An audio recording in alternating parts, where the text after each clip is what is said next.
So in this video, I'm going to bring you guys along for some of my drawings. I'm kind of a retired tattooist.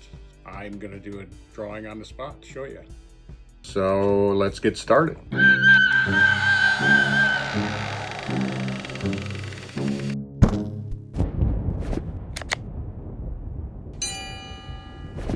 Hello, all you DIY fiends out there.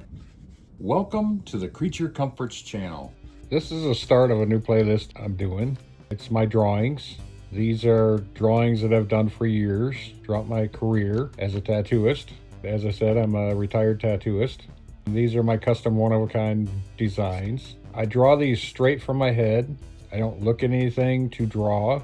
I have, influences of other artists that have been stored in my head that, this trick will work or that trick will work. But a lot of times it's just the flow. I love to get the flow of the design and then let it go and then just see what happens. That's the way the best art is. So what I've got here is just an old piece of a desk that I used to have around my shop, and it busted. And I took this piece and kept it, and I draw on top of it. It's nice and smooth, so it's really easy to shade on. And the paper that I'm using is just regular Staples inkjet printer paper.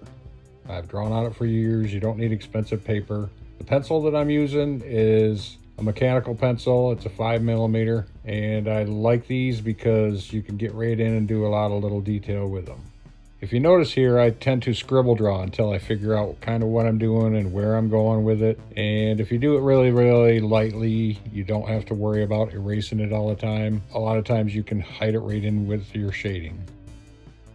I'm starting off with a standard kidney bean shape of the head because I like to draw 3/4 views. I don't necessarily like to draw straight on views because, you can easily draw one half of the head and then flip the pattern and draw the other half of the head.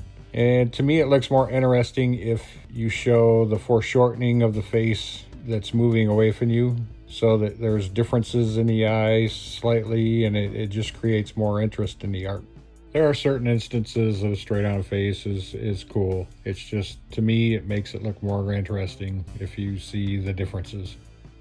You'll notice I put the lines in for the height of the eyes, the nose, and kind of the mouth. But a lot of times I don't even pay attention to them. I push things a little bit here and there just to make them look a little better. Those are just guidelines. With these, I don't tend to draw with too much structure because of the fact that they're creatures. Eyes are going to be wider apart. They're not the standard measurements for everything. I just put those guidelines in there out of force of habit so I can see about where I want things, and then I just draw by feel.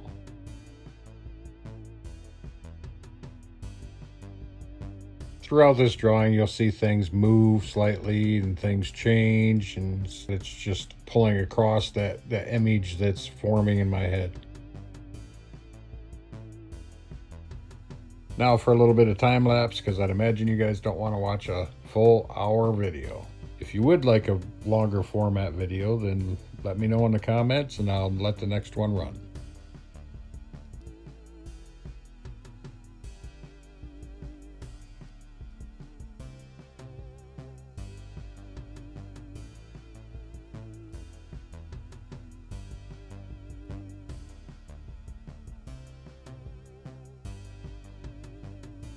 You'll notice here, this is probably only the second time I've actually erased anything. Just because I draw really, really light. It's kind of hard to see on camera, but you get the gist once the darker lines go in. By drawing really, really lightly at first, I end up building up my outlines and figuring out where I want to place things. And in the end, I've drawn the outlines multiple times to get the detail that I want. And now we'll start shading. You'll notice that I shade with the tip of the pencil, not with the side of the pencil. I've trained myself for 30 some odd years to shade with the tip of the pencil as opposed to the side of the pencil, because in tattooing, you don't shade with the side of the needle, you shade with the tip of the needle. And that just transferred over into my tattoo work. Also, you notice that I don't have a rub stick or a smear stick. I don't like to smear my drawings. I like to shade my drawings. Again, just like the tip of the pencil, the smear technique doesn't work in tattooing. I've done other art forms that I'm not just a tattoo artist, but the smear technique didn't transfer over into tattooing, and basically 30 some odd years of my life was about tattooing. But I also like the finesse and the challenge of shading with the tip of the pencil to get my transitions in there. We'll speed things up here. As I said, if you want to see a full on drawing without time lapses, just let me know in the comments and I'll do a full drawing.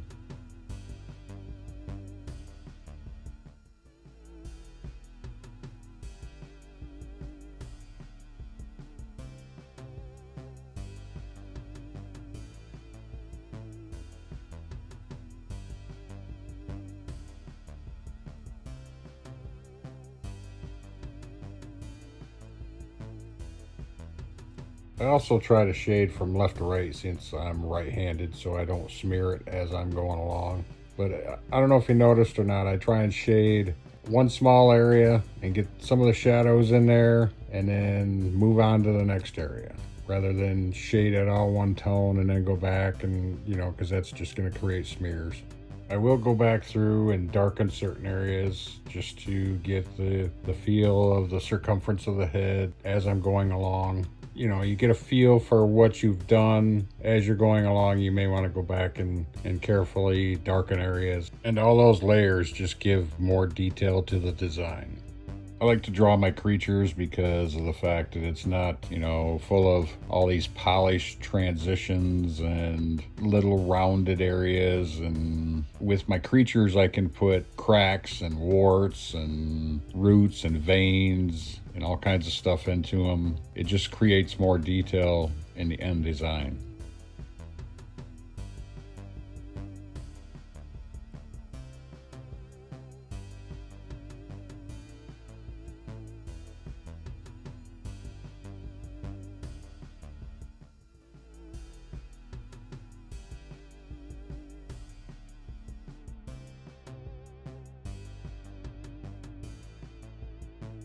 This one here transitions into kind of a flamey effect on the back of the head, almost a root flamey feel to it. A lot of times in art, you don't really explain what it is. It's just the look you get. Go with it, whatever feels right.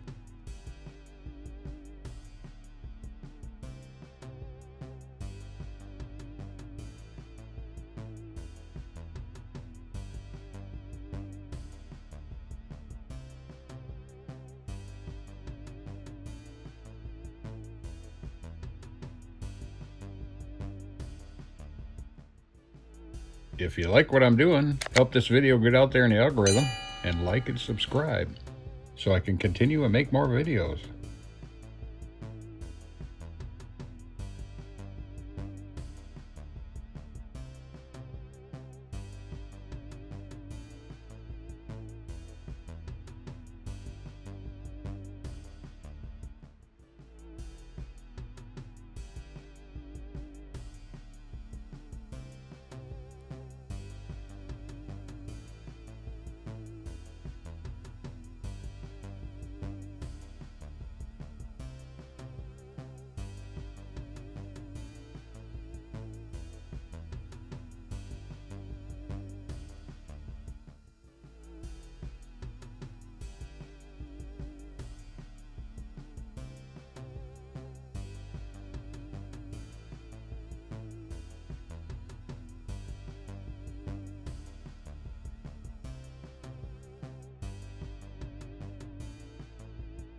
Once I get a texture in my head, I can usually do a lot of it without even drawing the outlines. I just shade it all in. I'm going to blend this texture down into the forehead, almost as if it was a fiery hairline.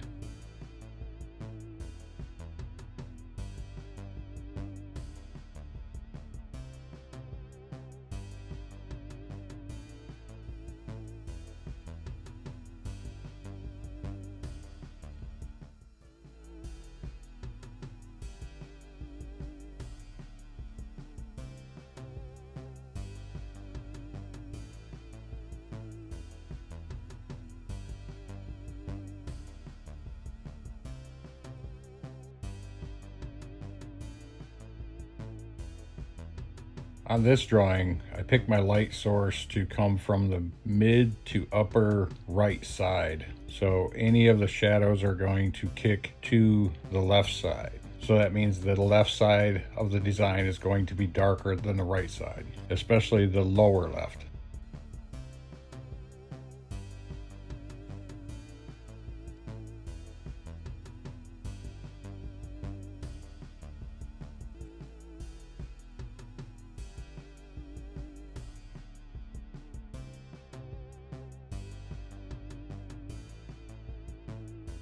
The light from my upper camera is quite bright, and I'll try and remember that next time when I record.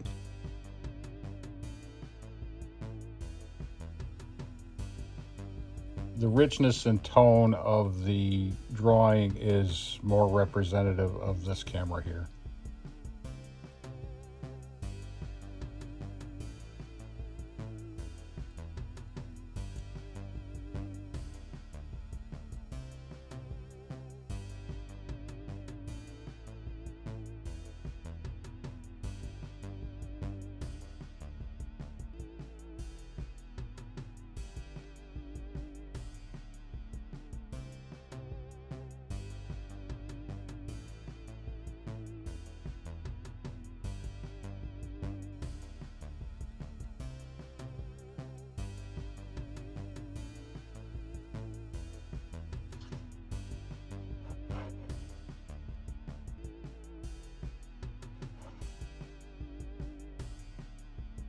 So I hope you all enjoyed the video.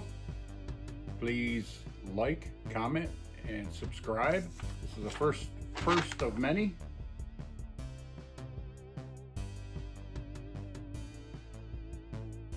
I'll see you all next time.